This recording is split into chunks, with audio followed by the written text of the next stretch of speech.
और यहाँ खड़े होकर मैं भी इस 30 मिनट के भाषण में 10 मिनट प्रधानमंत्री जी की आलोचना कर सकती हूँ। जो लोगों ने इतिहास का एक पन्ना भी नहीं पढ़ा है, उनको जो कहना है कहने दो। और अगर उनको इतनी चिंता थी तो मेरे पूज्य पिताजी को कांग्रेस में क्यों लिया? अगर इतनी चिंता थी तो मुझे कांग्रेस में क्यों लिया?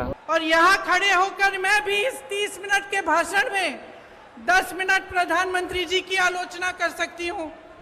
10 मिनट के लिए मैं ये कह सकती हूँ कि कितनी घोषणाएं, नकली घोषणाएं की, कितने घोटाले किए। और मैं 10 मिनट के लिए सिंधिया जी के बारे में भी बोल सकती हूँ कि किस तरह से अचानक उनकी विचारधारा ही पलट गई। जो उनकी भूमिका है वो निभाएंगे। जो लोगों ने इतिहास का एक पन्ना भी नहीं पढ़ा है, उनको जो कहना है कहने दो।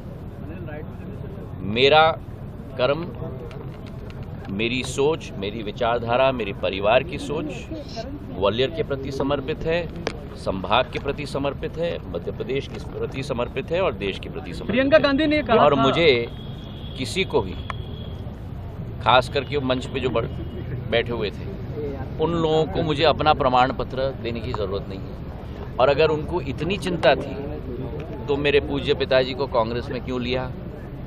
अगर इतनी चिंता थी तो मुझे कांग्रेस में क्यों लिया?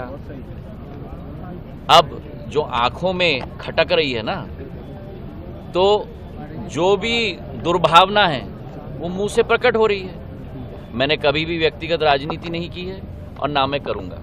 उनको अपनी सोच सलामत, मुझे मेरी जनता के प्रति मेरी भावना, मेरे भगवान के रूप में मेरी जनता है, उनके प्रति मेरा समर्पण, उसी के आधार पर मैं काम करूंगा जिस रास्ते पे मेरी आजी अम्मा और मेरे पूज्य पिताजी। जनता पार्टी की है ग्वालियर चंबल संभाग। कांग्रेस ने उपचुनाव में अगर कुछ संभव कर पाया है तो अपना पूर्ण बेस समाप्त कर दिया है कांग्रेस ने। जो 26 सीट पे कांग्रेस थी, आज 16 सीट पे टिक चुकी है।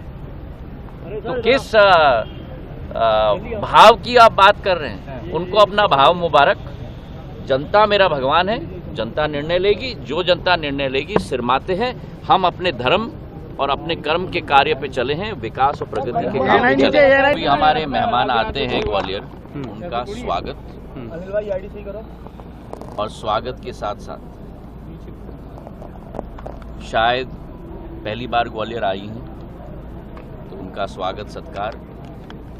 लेकिन जो मंच पे दूसरे लोग थे, शायद उनकी आंखों में अब ग्वालियर का बदलता हुआ सूरज झलक रहा है।